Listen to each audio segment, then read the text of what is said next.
welcome to the 13th annual HKonJ, and welcome to our state president of the NAACP of North Carolina, ordained minister in the AME Zion Church, president of the North Carolina Council of Churches, and our leader here in North Carolina, the Reverend Dr. Anthony T. Spearman. Good morning, North Carolina NAACP. Good morning, HKonJ coalition partners. Good morning, Moral Monday arrestees. Good morning, Fusion Movement family. What a great day it is to do the work of justice. I regret having to report that North Carolina is still in a state of emergency. And this is no time for us to stand down. The ugly strain of white supremacy is alive and well in this place.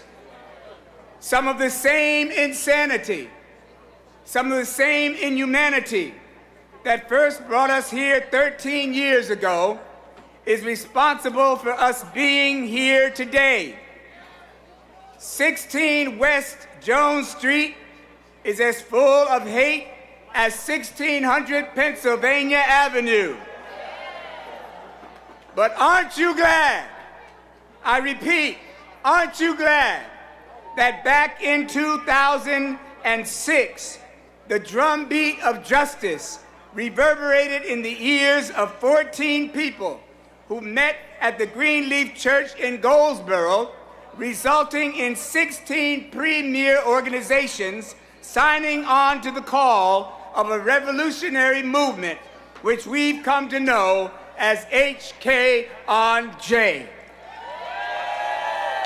13 years we've been together.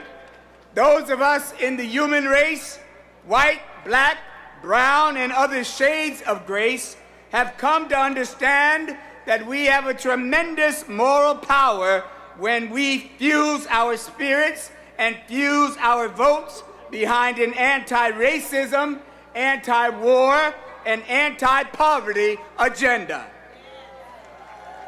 So here we are, 13 years later. And as I have pondered over the many knots and tangles that life has thrown our way over the course of the past year, the one entanglement that has proven to be the most challenging for me, the one that ever rubs up against the soft spot that keeps tugging at my heartstring, ever inspiring me to realize that this is not a time for us to stand down, deals with the plight of our children. That's why they are up here on the stage with me right now. Our children, the most vulnerable beings among us. When 2 busloads of North Carolina NAACPers traveled to Washington, D.C. to oppose the nomination and subsequently the confirmation of Thomas Farr to the United States Court of the Eastern District of North Carolina, we succeeded in keeping that racist off the bench. And we were first and foremost standing strong for the children. When we filed lawsuit after lawsuit to fight against voter suppression, partisan and racial gerrymandering, in the forefront of our minds are the children. When we visit with sheriffs and law enforcement agencies across the length and breadth of this state, asking them to implement programs that will empower the younger generation, it's all for the children. And as I work my way through our 14-point agenda, I cannot ignore that implicit within each one of them is the protection and the empowerment of our children. The late, great Whitney Houston may have said it best when she sang, "I believe the children are our future. Teach them well and let them lead the way. Show them all the beauty they possess inside. Give them a sense of pride to make it easier. This is no time for us to stand down. We must stand strong and endure." Then there's evidence from the Abrahamic religions that the child's welfare shall be the paramount responsibility of the adult. For children are an heritage from the Lord. Children are not so much here for us as much as we are called to be here for them. Hence, Jewish scripture teaches us that pure religion suffers with widows, the fatherless, and those who are orphaned. Christian scripture teaches us to train up the child in the way they should go, and when they get old, they won't depart from it. And Muslim scripture teaches us that parents, families, and communities have certain responsibilities toward our children. The Prophet Muhammad said, "Each of you is a shepherd, and each of you is responsible for his flock." Each of you, each ruler is a shepherd and responsible for his flock. A man is the shepherd of his family and is responsible for his flock. A woman is the shepherd of her husband's household and is responsible for her flock. And our God guarantees the rights of children, all children, red and yellow, black and white. They're all precious in God's sight. So with such clear, crystal clear moral messages ringing from the foundation of Scripture, why then is it that our children are under attack in so many cruel and savage ways? Did you know that nearly half of all North Carolina children, that is 43%, approximately 1 million, live in poor or low-income homes? Did you know that 1 in 11 children, that's 9.4% in North Carolina, are living uninsured? Did you know that more than 29,000 students are in families experiencing homelessness? Did you know that 3 in every 5 students are enrolled in free or reduced lunch? Did you know that more than 17,000 children lived in DSS custody at some point last year? Did you know that in the most recent data year, 2016 to 17, parental substance misuse was a factor in out-of-home placement for nearly 2 in 5 children? That's 39% who entered foster care. Undoubtedly, you've seen hundreds of folk around you wearing T-shirts with an image of what appears to be a little boy, hands covering his eyes. A child covering their eyes often suggests that that child is trying to hide him or herself, trying to block something he or she does not like, or suggesting that they are troubled, frustrated, or struggling with something emotionally. The image is all too familiar to those who've been known poverty, like the 2,250,000 children in North Carolina living in poverty today. I remember when I used to hide my eyes. I thought it made me invisible and sheltered me from facing something too difficult to face. I've stopped by to tell somebody that systemic oppression is hard for any of us to endure, and systemic poverty is hard for any of us to endure, and systemic racism is hard for any of us to face. But when children have to endure it, It robs them of their vitality, snatches their potential away, and stunts their growth forever. Look around you, coalition partners. Do we want any of these beautiful children of ours to be rendered invisible? If not, then there's plenty of work for us to do. This is not a time for us to stand down now. We must stand strong and endure on behalf of the children.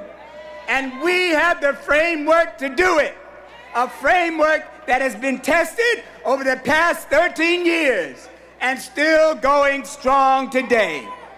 And as long as we stand together, as long as we resist together, as long as we endure together, everything is going to be all right. Anyone who would deny the children the right to grow is like a thief who pillages the land and like a liar who refuses to know the truth. The scripture that gives me hope while attempting to find a resting place and live out of the depth of that creative space within me is a scripture that may very well be one of the most beautiful and inspiring verses in all scripture. It offers limitless transformation, paints a beautiful picture of a politic-less paradise, and offers the promise of a new world order, an order in which we, movement-minded folk, justice-loving folk, will become proficient in developing our children to be differently able to transform the world that we've come to know. There in the 6th verse of Isaiah's 11th chapter, you'll find some idyllic imagery captured by the words, "The wolf will live with the lamb, the leopard will lie down with the goat, the calf and the lion and the yearling together, and a little child shall lead them." Can you imagine living in conditions far different than those we experience today? Can you see a politic-less and peace-filled paradise where the deep hunger of wolfish legislators would not lay in wait to stalk and devour the socially poor lamb? A place where anti-poverty policies are favored and the dangerous leopard will walk side by side with the domesticated goat. A place where we all can be free. Wouldn't we have to question the possibilities of the little child leading us to such placid conditions? A place where there's no more racial profiling, no more drive-by shootings, and no more mass murders in our schools. I suppose under abnormal circumstances, that may become the outworking of a just and loving society. But here in a state where for 7 years we've been moving away from community toward chaos, away from neighborliness toward narcissism, away from tenderness toward terrorism, we are subject to the contrary.